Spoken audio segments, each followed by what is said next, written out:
Anda terlalu memaksa. Saya tidak mau membeli dari Anda.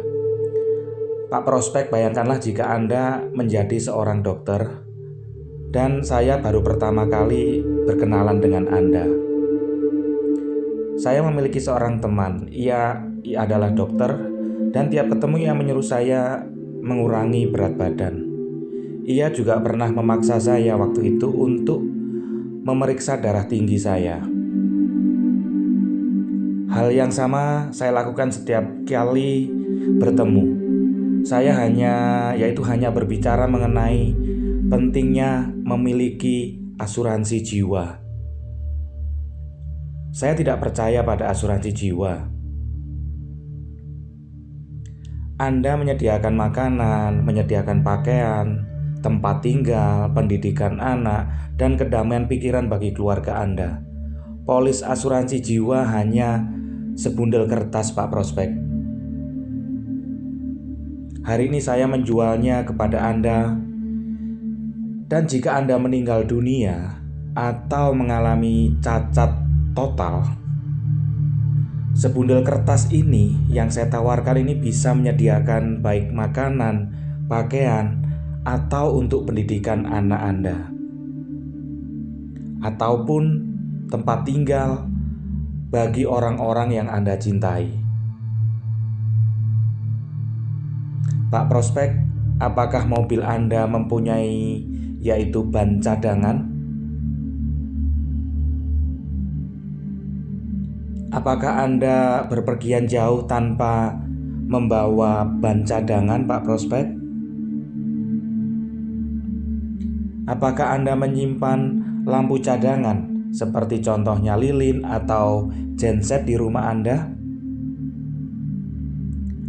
Kemeja yang Pak Prospek beli di toko itu juga ada kancing cadangannya, Pak Prospek. Saya sudah investasi yang akan memberi income, yaitu untuk keluarga saya. Pak Prospek, saya telah bertemu dengan banyak orang di luaran sana, Pak Prospek.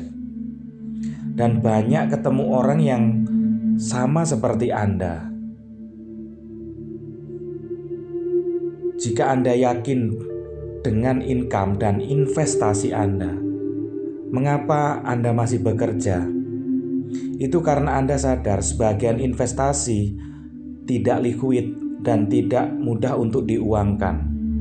Karena pada umumnya, sebagian besar investasi itu umumnya untuk jangka panjang. Saya punya 5 miliar di deposito. Itu bagus sekali, Pak Prospek. Berapa lama waktu yang Anda butuhkan untuk dapat menampung sebesar itu? Mungkin 20 tahun? Mari kita sisihkan 3% dari 5 miliar, hanya memindahkan 3% dari bunga deposito.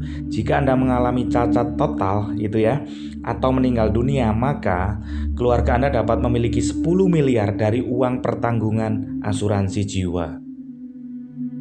Bunga deposito dari 5 miliar sulit untuk mencapai 5 miliar lagi. Namun dengan memindahkan 3% saja yang berasal dari bunga deposito, Pak Prospek, maka Anda telah menciptakan 5 miliar lagi melalui program uang pertanggungan asuransi jiwa. Untuk dapat memiliki sertifikat deposito 5 miliar, Anda pada umumnya harus memiliki uang tunai yaitu 5 miliar. Nah, di program asuransi jiwa bisa memberikan sertifikat 5 miliar itu hanya perlu yaitu menyetorkan 3% saja dari deposito Anda setiap tahunnya. Jika terjadi sesuatu pada diri Anda, keluarga Anda memiliki tambahan yaitu 5 miliar rupiah. Dan dengan hanya membayar 3%, Anda dapat memiliki penuh sertifikat senilai 5 miliar rupiah. Saya tidak ingin punya kewajiban baru. Bagi keluarga Anda, inilah yang seharusnya menjadi kewajiban utama, Pak Prospek. Saya simpan uang di bank yang bisa diambil semau saya dan setiap saat. Saya sependapat dengan Anda, namun jikalau Anda mengalami hal yang tidak diinginkan, yaitu seperti cacat tetap, sakit kritis, atau meninggal dunia, rekening tabungan itu hanya memberikan sebesar yaitu tabungan Anda. Teman saya juga agen. Jikalau Anda memiliki teman yang baik yang juga menjadi agen asuransi jiwa, seharusnya saat ini Anda sudah punya program asuransi jiwa yang yaitu uang pertanggungan. Datanglah lain kali saja. Jika seorang mengetahui bahwa ia akan segera meninggalkan dunia ini, Pak Prospek, ia pasti akan langsung membayarkan yaitu premi asuransi jiwa. Sampai saat ini saya banyak menyimpan proposal yang gak jadi gitu ya. Namun sekarang ini calon prospek yaitu dia sudah meninggal dunia. Banyak itu terjadi. Apakah Anda sudah memegang kontrak dengan Tuhan yang menyatakan bahwa Anda masih ada saat ini, ada di sini, saat saya yaitu kembali nanti menawarkan kembali ke Anda? Lebih baik saya taruh di bank aja. Saya itu sependapat dengan Anda, Pak Prospek.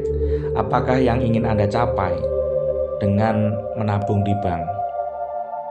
Karena asuransi jiwa adalah berbicara tentang menciptakan, bukan menabung, Pak Prospek. Saya masih bujangan dan tak perlu asuransi lah.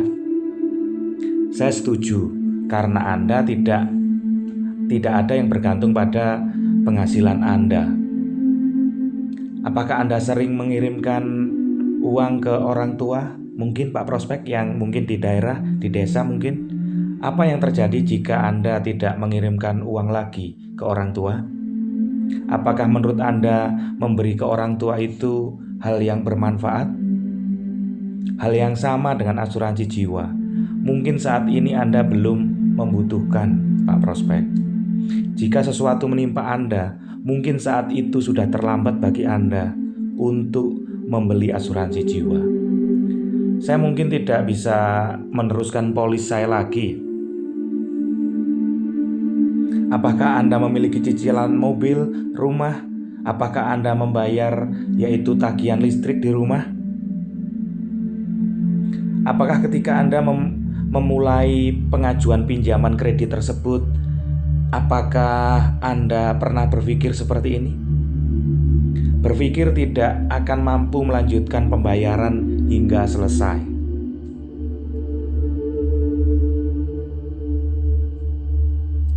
Apakah Anda mengetahui jika sesuatu terjadi pada diri Anda? Ya, pada diri Anda. Semua tagihan bulanan Anda akan terus berjalan, yaitu kecuali tagihan premi asuransi jiwa, Pak Prospek.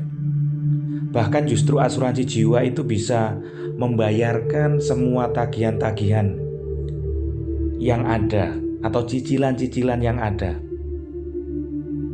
Tidakkah sebaiknya pembayaran premi asuransi jiwa justru harus dilanjutkan, Pak Prospek? Biaya hidup saya itu sudah terlalu tinggi.